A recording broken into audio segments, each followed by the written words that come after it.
வணக்கம் friends, welcome to my cook pot. இன்றைக்கி நம்ம குக் பாட்டில் என்ன ரெசிபி பார்க்க போகிறோன்னா முள்ளங்கி சட்னிங்க. இந்த முள்ளங்கி சட்னி ரொம்ப டேஸ்ட்டாக இருக்குங்க. ஒரு தடவை செஞ்சு பாருங்கள். வாங்க அது எப்படி செய்யுதுன்னு பார்க்கலாம். 2 டேபிள் ஸ்பூன் அளவுக்கு எண்ணெய் ஊற்றிக்கோங்க.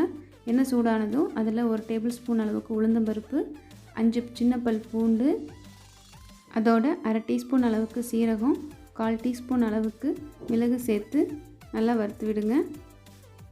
அதோட 3 காஞ்ச மிளகாய், கொஞ்சமாக புளி சேர்த்து நல்லா அதை வறுத்துக்கோங்க. புளி சேர்த்தா இந்த சட்னி ரொம்ப டேஸ்ட்டாக இருக்குங்க. உங்களுக்கு இந்த மாதிரி ரெசிபிஸ் நிறைய வேணும்னா மறக்காமல் மை குக் பாட் சேனலுக்கு சப்ஸ்கிரைப் பண்ணுங்கள். கூடவே ஒரு 15 to 20 சின்ன வெங்காயம் சேர்த்துக்கோங்க. மீடியம் சைஸ் வெங்காயம் போதுங்க. அதோட கொஞ்சமாக கருவேப்பிலையும் சேர்த்துக்கோங்க. இதுக்கு தேவையான உப்பு சேர்த்து நல்லா வெங்காயத்தை வதக்கி விடுங்க. ஓரளவுக்கு வெந்ததும் அதில் மீடியம் சைஸ் தக்காளி ஒன்று கட் பண்ணி சேர்த்துக்கோங்க. இந்த சட்னி ரொம்ப டேஸ்ட்டாக இருக்குங்க. கண்டிப்பாக செஞ்சு பாருங்கள். முள்ளங்கி பிடிக்காதவங்களுக்கு கூட இந்த சட்னி ரொம்ப பிடிக்கும். அதோட 200 கிராம் அளவுக்கு முள்ளங்கியை நல்லா மெலிசாக கட் பண்ணி சேர்த்துருக்கேன். இந்த முள்ளங்கி எண்ணெயிலே வேகணுங்க, அதனால் மெலிசாக கட் பண்ணி சேர்த்துக்கோங்க. எண்ணெயில் ஒரு 2 நிமிஷம் நல்லா அதை வதக்கி விடுங்க. நல்லா வதக்கி விட்ட பிறகு அதை ஒரு மூடி போட்டு 10 நிமிஷம் குறைவான தீயில நல்லா வேக விடுங்க. இடையில எடுத்து கிளறி விடுங்க.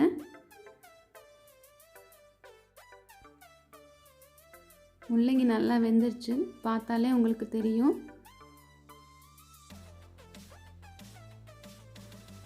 அதோட இப்போ 3 டேபிள் ஸ்பூன் அளவுக்கு துருவன தேங்காய் சேர்த்து நல்லா ஒரு வதக்கி விடுங்க. ஒரு 2 நிமிஷம் அளவுக்கு குறைவான தீயில இந்த தேங்காயை நல்லா வேக விடுங்க முள்ளங்கியோட சேர்த்து.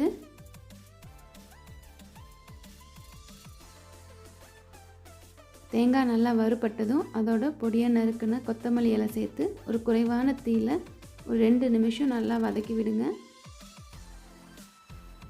வதங்கின பிறகு அதை ஆற வச்சு மிக்ஸி ஜாரில் சேர்த்து அரைச்சிக்கோங்க.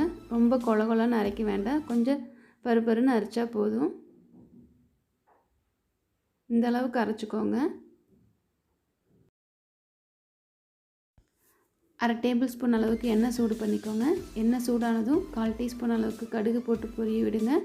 கடுகு பொரிஞ்சதும் அதில் 1/2 டீஸ்பூன் அளவுக்கு உளுந்து, ஒரு சின்ன வரமிளகாயை கிள்ளி சேர்த்துக்கோங்க. அதோட கொஞ்சம் கருவேப்பிலை சேர்த்து தாளித்து சட்னியில் சேர்த்துக்கோங்க. அவ்வளோதாங்க, சட்னி ரெடிங்க. இந்த சட்னி ரொம்ப டேஸ்ட்டாக இருக்கும். கண்டிப்பாக ட்ரை பண்ணி பாருங்கள்.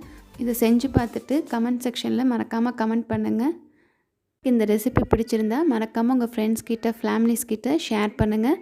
மை குக் பாட் சேனலை சப்ஸ்கிரைப் பண்ணுங்கள். Thank you friends.